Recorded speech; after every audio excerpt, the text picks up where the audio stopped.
কেন তুমি কেনই তখনই তাকে দাঁড়িয়ে দিলে না? বলো না মা, আমার জীবন ছাড়খাড় করে তুমি কি মাহাত্ম্য দেখাতে চাইলে বলো?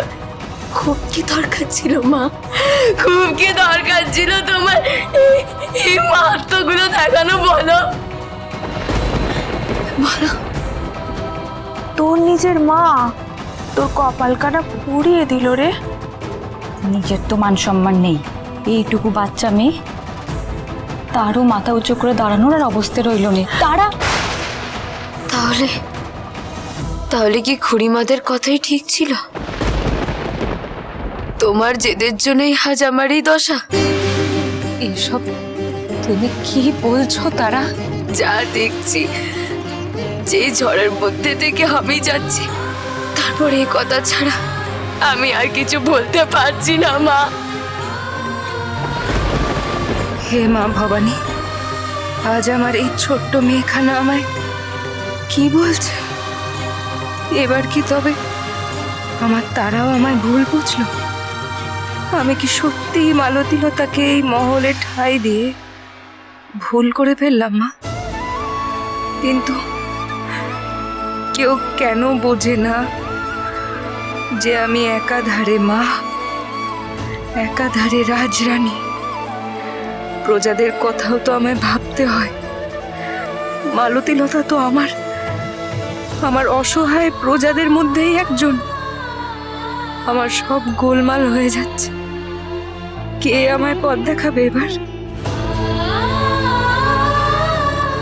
ওমা, কাঁদে না, তুমি মনকে একটু শান্ত করো, আমার কাছে এসো, আমাকে একবার তোমায় সবটা বোঝানোর একটা সুযোগ দাও মা। না মা, আমি এখন কিছু বোঝার অবস্থাতে নেই। একটা অনুরোধ করব মা, রাখবে?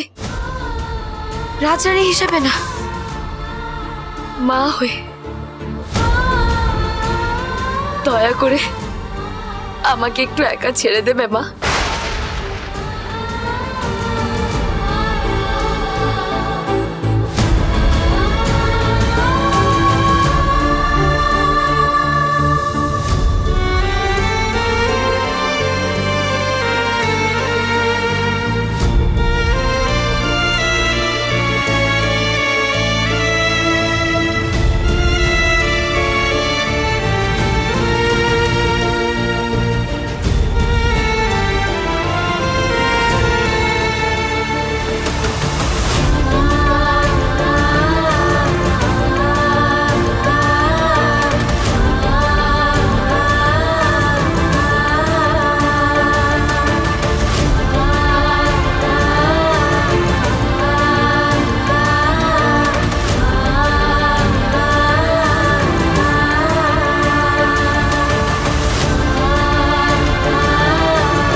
রাজরাজেশ্বরী রানী ভবানী, সোম থেকে রবি প্রতিদিন বিকেল ৫টায় স্টার জলসায়।